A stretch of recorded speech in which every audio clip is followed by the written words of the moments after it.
There was a ceasefire in place that was violated by Hamas's planned massacre. Planned.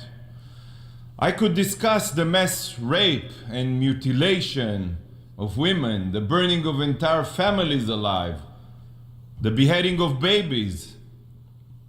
But I have already stood here and showed you footage from that dark day. I have repeatedly discussed the horrors and the bloodshed, but sadly this body prefers to keep its head in the sand.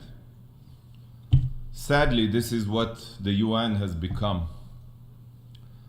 So instead of talking about the past, I will try to remind this body of the present and talk about the future.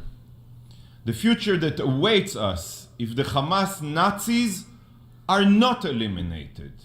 If there's a ceasefire that will allow Hamas to regroup, to rearm, to continue their reign of terror in Gaza. That's the meaning of a ceasefire.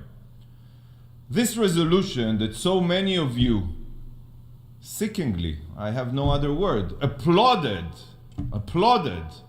calls for an immediate humanitarian ceasefire. So I must ask you today, what does this mean? What is a humanitarian ceasefire? Is it a ceasefire for 6 hours to allow food and water to enter Gaza? Clearly not, seeing as every single day Israel facilitates the entry of hundreds of tons of food and water. Is it a ceasefire for 3 days so that medical supplies and fuel can enter? The answer is also no, as truckloads of these supplies enter Gaza through Israeli facilitation every day. How about a week-long ceasefire to evacuate wounded civilians? No again. This is already happening on the ground, alongside field hospitals and floating hospital ships. Israel facilitates all these efforts. So I ask again, what is the meaning of this humanitarian ceasefire? There's no such a thing. This is one big lie, a whitewashing of the truth. A humanitarian ceasefire means a terrorist-saving ceasefire. We're not stupid. This resolution only seeks an end to the war against Hamas Nazis. Sorry for the words. You don't give a damn about Israel and our future. An end to the war means turning our backs on the hostages. It means ensuring Hamas's continued rule in Gaza. I don't get it. We're 18 years of oppression in Gaza, by the way, against Palestinians, digging terror tunnels into our soil, into our territory, and indiscriminate rocket fires, thousands and thousands on Israeli civilians. That wasn't enough for you? All a ceasefire secures is a future for the genocidal jihadists. It is only Hamas that this resolution is defending. Stop hiding your intentions behind your suits and diplomatic wording. Humanitarian ceasefire. This resolution has a distorted agenda. At least make this clear to all member states. This resolution aims to keep Hamas in power. Period. And for those of you who may have forgotten, I want to remind you who these savage terrorists are. Because you could have said something else in your resolution. You could have called them to turn themselves in, to release all the hostages. Then the war would end tomorrow morning. Hamas is currently holding 132 hostages in Gaza. These innocents were brutally taken from their beds, from a party, from the arms of their loved ones, and they are absolutely not being treated in accordance with international law. Hamas refused to even allow the Red Cross to visit them. the most severe crimes that can exist. And this body cannot even bring itself to say their name. Hamas, Hamas. Such cowardice. But now, after some of the hostages have been released, we are beginning to hear the horror stories of what they endured. One of the released hostages, an agricultural worker from Thailand, described that the Israeli hostages held with him were tortured with electric cables. 18-year-old Itai Regev recounted that after being taken hostage, he was operated upon by Hamas without anesthesia, without. His sister Maya, by the way, who was shot in the leg before being abducted, had her bone fracture mended backwards by Hamas.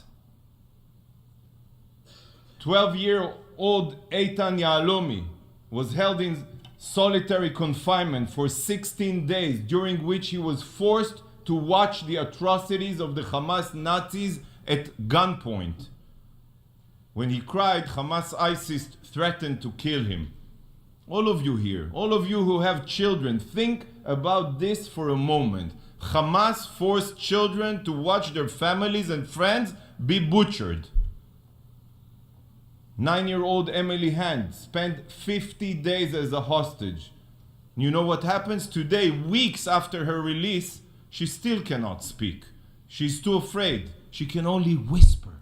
She's just whispering. Why? Because Hamas terrorists threatened to murder her if she made even the slightest sound in the terror tunnel where she was being held. There are still 132 hostages being held in Gaza.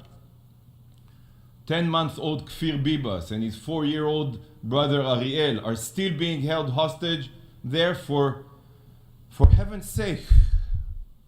I cannot begin to imagine the horrors they face every single day. Women, children, the elderly are suffering the unimaginable. So calling for a ceasefire now, while they are still being held, is the most immoral thing to do. If this body wants a ceasefire, then it should first and foremost be doing everything possible to bring all of the hostages home. And colleagues, empty words are just lip service. Words are not enough. Yet, instead, it's the Hamas monsters capable of exterminating families and torturing children that this body has chosen to defend. I'm sorry, it's abhorrent and it's disgraceful.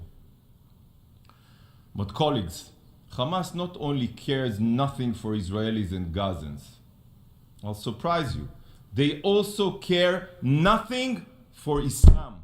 Nothing. I don't know how, according to Islam, Hamas was permitted to rape and sexually abuse women and girls. I don't know. Maybe it's because Hamas doesn't consider Israelis as human beings? But since October 7th, Hamas has fired over 11,000 rockets and missiles at Israel.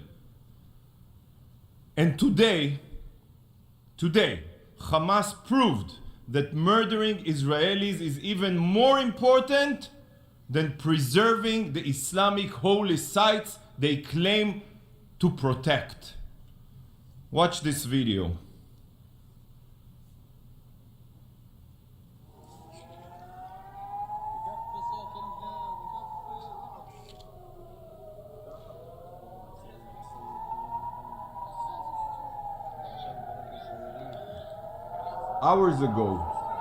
Just hours ago, Hamas rocket was fired towards the vicinity of the Temple Mount, Haram el-Sharif. And the Iron Dome, Israel's Iron Dome, intercepted the missile and defended Al-Aqsa Mosque from Hamas. Think about this. Israel is defending Al-Aqsa Mosque from Hamas's missiles. To the Arab League, to the Organization of Islamic Cooperation, I ask, this is who you have chosen to defend? A group of genocidal terrorists that prefer jihad at any cost over Islamic holy sites? Just as ISIS destroyed mosques, ISIS is willing to blow up Al-Aqsa. And so many of you are willing to defend them. Unbelievable. Mr. President, Israel's operation in Gaza is not a response to October 7th. It's not. It is to ensure, only to ensure, that such atrocities never happen again. And the only way to do so is to obliterate Hamas's capabilities. There's no other way. There's no other option. Hamas is a cancer and it must be eradicated. And every resolution passed here that doesn't support Hamas's elimination only serves to empower these terrorists and promote a future of regional suffering. Regional. This is what Hamas's Iranian puppet masters want. We know it. But I cannot understand why the Sunni countries of the world are playing along. This is why no matter how many destructive resolutions this body adopts, Israel cannot stop until Hamas is defeated. This is about our future. This is about our survival. And no General Assembly resolution, I apologize, no General Assembly resolution will force us to commit a collective suicide. We will defend ourselves and we will defend our future. Thank you, Mr. President.